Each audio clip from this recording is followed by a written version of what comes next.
একের পর এক দুর্নীতির অভিযোগ ওঠার পর দলের ভেতরে প্রবল চাপে পড়েন শেখ রেহানার মেয়ে টিউলিপ সিদ্দিক। এক পর্যায়ে বিরোধী দল কনজারভেটিভ পার্টির প্রধান নেতা কেনি ব্যাডেনোচ তাকে বরখাস্তের আহ্বান জানান, কিন্তু কিয়ার স্টারমারের নীরবতা এবং প্রথম দিকে টিউলিপের পক্ষাবলম্বন ব্রিটিশ প্রধানমন্ত্রীকেও চাপে ফেলে। স্থানীয় ও আন্তর্জাতিক সংবাদ মাধ্যমগুলোর প্রতিবেদনের ফলে পরিস্থিতি লেবার পার্টির ইমেজ রক্ষার দিকে গড়াতে থাকে। মন্ত্রিত্ব থেকে যে বরখাস্ত করা হতে পারে তা টিউলিপও ইঙ্গিত পেয়েছিলেন।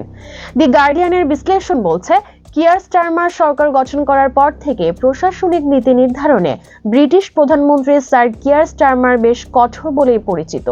খুব সাধারণ কারণেও কর্মকর্তাদের বরখাস্ত বা পদত্যাগে বাধ্য করেছেন তিনি। অপর এক প্রতিবেদনে ব্রিটিশ সংবাদ মাধ্যম দি টেলিগ্রাফ জানায়, কিয়ার স্টারমার এবং টিউলিপের মধ্যে দীর্ঘ বন্ধুত্ব রয়েছে। এই জোটের রাজনৈতিক বন্ধন 2014 সাল থেকে শুরু হয়। তখন টিউলিপ ইতোমধ্যেই হ্যাম্পস্টেড এবং কিলবোর্নে লেবারের প্রার্থী হিসাবে নির্বাচিত হয়েছিলেন। অপরদিকে প্রতিবেশী হলবর্ন এবং সেন্ট প্যানক্রাসে বিজয়ের জন্য লড়ছিলেন স্যার কিয়ার। টিউলিপ সে সময় কিয়ারের পাশে দাঁড়ান। 2015 সালে নির্বাচনে একই রাতে তারা একসঙ্গে পার্লামেন্টে প্রবেশ করেন। এছাড়া সর্বশেষ নির্বাচনে কিয়ারের পক্ষে আওয়ামী লীগের নেতা কর্মীরা প্রচার চালিয়েছেন। দি গার্ডিয়ানের বিশ্লেষণ বলছে, তার সরকারের কেউ কেউ জিজ্ঞাসা করছেন, দুর্নীতি দমন মন্ত্রী হিসাবে টিউলিপ সিদ্দিকের অবস্থান অযোগ্য বলে স্পষ্ট হয়ে গেলেও প্রধানমন্ত্রী কি এত দ্রুত পদক্ষেপ নিয়েছিলেন যার মাধ্যমে তিনি তার বিরুদ্ধে বিতর্ক থামিয়ে দিতে পেরেছিলেন? 10 নম্বর ডাউন স্ট্রিটের সূত্র বলছে, ম্যাগনাসের তদন্তের ফলাফলে অনিবার্য দুর্নীতি প্রমাণিত হলেও স্টারমার নিয়ম অনুযায়ী টিউলিপকে সরাতে চেয়েছিলেন।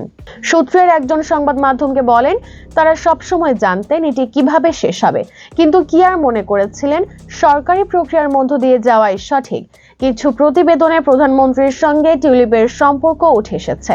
সেসব অনুযায়ী তারা ঘনিষ্ঠ বন্ধু না হলেও টিউলিপ প্রধানমন্ত্রীর সঙ্গে ভালো সম্পর্ক স্থাপন করেছেন। পরিস্থিতি বলছে, কিয়ার স্টারমার টিউলিপকে সম্মান দিয়েছেন। টিউলিপ নিজেই বুঝতে পেরেছিলেন তাকে কি করতে হবে।